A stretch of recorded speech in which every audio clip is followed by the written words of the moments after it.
Bonjour, bienvenue à vous toutes et à vous tous sur ce stand Arts et Métiers du Salon Global Industrie 2022. Nous sommes cet après-midi sur la 4e intervention autour de la thématique de l'industrie 4.0 et sur cette intervention je reçois Philippe Véron qui va venir nous parler des aspects de formation continue, de formation tout au long de la vie en lien bien sûr avec la thématique de l'industrie 4.0. Donc Philippe Véron, professeur des universités à l'établissement Arts et Métiers sur le campus d'Aix-en-Provence, mais également président de l'Institut, directeur de l'Institut Carnoart, mais aussi, ça c'est une présentation un peu plus académique, mais aussi passionné de digitalisation, passionné de PLM, il en a fait d'ailleurs sa thématique de recherche. Philippe, on a échangé tout à l'heure, on s'est aperçu qu'on vivait une révolution forte, les entreprises vivaient une révolution forte au niveau de la digitalisation. Aujourd'hui, la première question que j'ai envie de vous poser, c'est à quoi doivent répondre ces entreprises-là? Quelle est leur problématique majeure, notamment en termes d'accompagnement de leurs talents ou même de recrutement de jeunes talents? Merci, bonjour à toutes et à tous. Oui, alors d'abord, quand on parle de PLM, c'est Product Lifecycle Management ou en français la gestion des cycles de vie des produits. L'enjeu de la digitalisation dans les entreprises, il est majeur aujourd'hui, d'abord pour des questions de compétitivité évidemment, de productivité et globalement ce qu'on cherche à faire à travers les approches et les outils du PLM, c'est d'améliorer les cycles de développement de produits en termes de rapidité, mais aussi de qualité et d'efficacité. À la fois sur les phases de conception industrialisation, ce qu'on fait globalement plutôt bien aujourd'hui, mais l'enjeu pour l'avenir, c'est d'aller au-delà de ces phases de conception d'industrialisation, c'est de faire de l'accompagnement et de la digitalisation des produits sur l'ensemble de leur cycle de vie, c'est-à-dire pendant leur phase de vie ou d'opération et pendant leur phase de fin de vie, de démantèlement et de recyclage. Alors l'enjeu pour les entreprises aujourd'hui, il y a énormément de demandes dans ce domaine-là et les entreprises qui sont les grands fournisseurs de services dans ce domaine-là, et avec lesquels on travaille, Capgemini en l'occurrence, ont clairement un besoin de monter en compétence de leurs salariés sur ces domaines-là et ont un problème de recrutement pour faire face à leurs besoins. Capgemini, l'ordre de grandeur, c'est plus de 500 ou 600 personnes recrutées dans ce domaine-là sur les 2 dernières années. Donc ce problème de recrutement, ce problème d'accompagnement de leurs salariés, ils ont choisi de venir vous voir, Arts et Métiers. Pourquoi ce choix déjà? Pourquoi ils sont venus nous voir, notre école? Oui, alors l'origine en fait, l'origine de la relation avec Capgemini, elle remonte bien avant qu'on discute et qu'on mette en place ce qu'on appelle aujourd'hui l'école by Capgemini, donc de la formation. En fait, on travaille avec Capgemini depuis plus d'une dizaine d'années sur des programmes de R&D, de recherche, avec des thèses et un certain nombre de travaux de recherche sur la thématique du PLM et sur le PLM du futur, sur les systèmes d'information, sur la gestion des données, la gestion des connaissances, etc. Et donc naturellement, Capgemini s'est tourné vers nous pour nous solliciter sur la partie formation, accompagnement à la formation de leurs employés ou plus précisément de leurs nouveaux employés, puisque c'est plutôt sur des nouvelles personnes qui rejoignent le groupe qu'on intervient en formation. Parfait, donc c'est École by Capgemini, si j'ai bien compris. Uniquement 2 partenaires, Arts et Métiers et Capgemini, ou il y a un 3e partenaire? Alors déjà, la partie École by Capgemini, il y a plusieurs formations à l'intérieur du groupe. Donc nous, on est partenaire d'une formation qui est la formation PLM 3D Experience, et 3D Experience étant la plateforme d'ingénierie, de développement collaboratif de produits proposée et développée par Dassault Systèmes. En fait, le 3e partenaire, c'est Dassault Systèmes. Donc on opère cette formation Capgemini, Dassault Systèmes, Arts et Métiers. Parfait. Donc cette formation École by Capgemini, c'est comme ça qu'on va la nommer, suivant plusieurs axes, j'imagine, pédagogiques ou qui va préparer à différents métiers. elle s'opère comment? Alors déjà, quels sont ces différents métiers auxquels elle va préparer? Et puis, combien de temps cette formation dure et comment ça va se dérouler? Est-ce que ça se déroule aux Arts et Métiers, en partie chez Capgemini? Est-ce que vous pouvez nous en dire plus? Oui, alors d'abord on forme, dans le cadre de cette formation PLM, on forme sur trois types de profils. Donc on va former ce qu'on appelle des consultants PLM. Donc globalement, c'est des gens qui vont être en interface avec les métiers de l'ingénierie dans les entreprises, chez les clients, hein, et qui vont avoir comme mission finalement de capter les besoins, de spécifier les besoins et de les transformer en fonctionnalité, en fonction, en expression de besoins, en analyse fonctionnelle finalement, hein. Donc ça, c'est une première catégorie de personnes qu'on va former. Donc on a 3 parcours, hein. Du coup un parcours, ce qu'on appelle des fonctionnels, un parcours qu'on appelle les développeurs, donc c'est plutôt des profils informaticiens qui eux vont implémenter en gros ce qu'on appelle la customisation, la personnalisation des outils pour répondre aux besoins du client et les fonctionnalités. Et puis on a un troisième parcours, c'est les architectes qui eux vont là aussi plutôt profil informatique, réseau, etc., qui vont dimensionner les plateformes, les systèmes d'information pour faire en sorte qu'on ait un fonctionnement fluide et une performance finalement, hein, de l'infrastructure PLM. Adapté aux besoins du client, avec de plus en plus, on travaille de plus en plus, hein, les entreprises travaillent de plus en plus en mode entreprise étendue, hein, donc avec des partenaires et des collaborateurs répartis sur toute la planète, d'accord, donc avec des problématiques de cloud, de répartition de données, etc. etc. Les apprenants École by Capgemini sont des apprenants salariés de Capgemini? Oui, alors je vais répondre à ça, mais j'ai oublié une partie de la question, c'était qui opère la formation, donc je vais y revenir juste après. La provenance des étudiants, enfin des apprenants, c'est principalement des nouveaux arrivés chez Capgemini, hein, donc je n'ai pas fait les comptes, mais globalement plus de 80%, c'est des gens qui ont été embauchés dans le mois et qui rejoignent la formation. Et quelques-uns sont plutôt des salariés de Capgemini de différentes branches qui sont plutôt en reconversion thématique ou en reconversion professionnelle.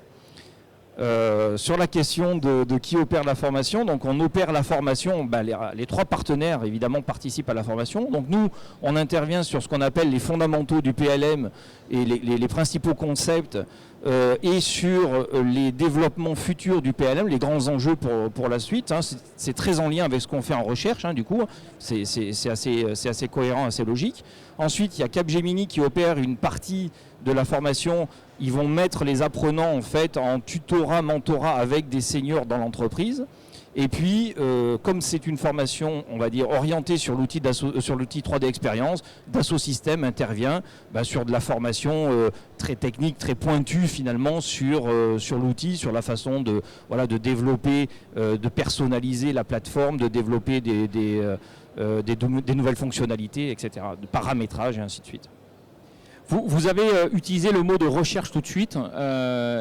Quel est le lien que vous pouvez faire entre la partie recherche que vous opérez notamment sur le campus d'Aix-en-Provence et cette école by Capgemini, pardon.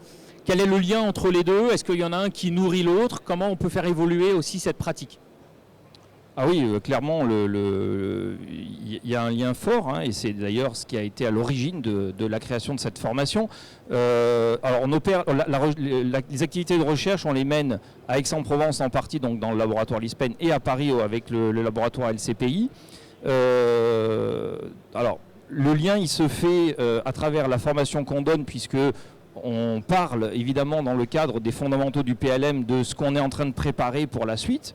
Hein, donc des nouvelles approches, notamment en termes par exemple d'ingénierie des connaissances, des assistants, des assistants de design pour les designers, pour aller capitaliser des règles de conception, etc. Des nouvelles architectures aussi de recherche d'informations dans des systèmes hétérogènes, ce genre de travaux qu'on mène en recherche.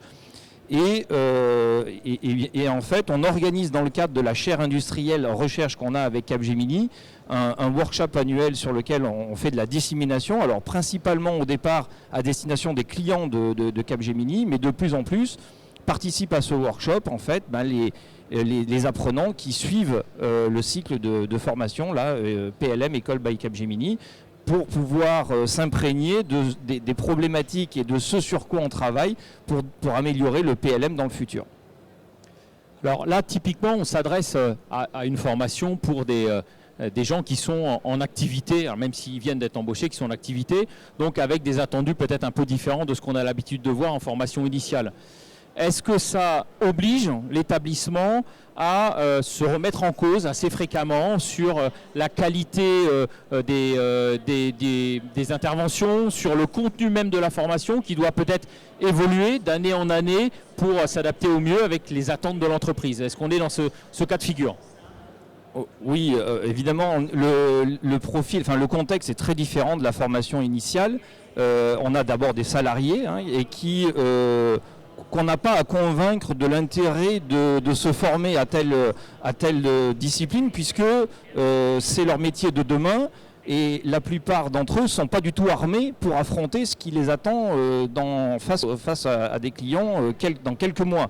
Donc on a forcément un public qui est très motivé, professionnel, mais aussi du coup très exigeant, et pour répondre à la question, en fait on revisite complètement la formation à minima tous les ans. Parfois on fait des ajustements et des modifications d'une session à l'autre pour ajuster les contenus, parfois les intervenants et en fonction bien sûr des retours des apprenants. Donc il y a tout un système assez classique somme toute d'évaluation de la formation avec des retours d'expérience, et ensuite on ajuste en fonction de ça.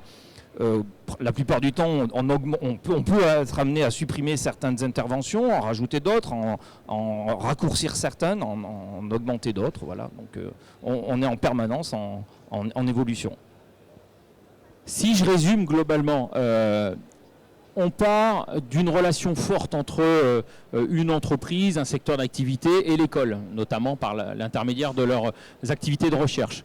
Un besoin qui naît d'une situation de difficulté, par exemple, à embaucher des jeunes talents ou à former des talents.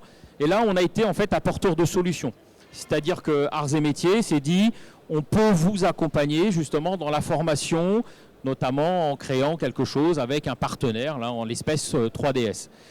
Ce système de fonctionnement, c'est-à-dire on se connaît, on sait qu'on est capable de faire, on a une problématique, on met en place tout un processus pour venir accompagner les jeunes talents. Qu'est-ce qu'il a comme intérêt à la fois pour le partenaire, pour l'entreprise, pour Capgemini? Qu'est-ce qu'ils ont retiré de cette expérience-là? Qu'est-ce qu'ils retirent de cette expérience-là?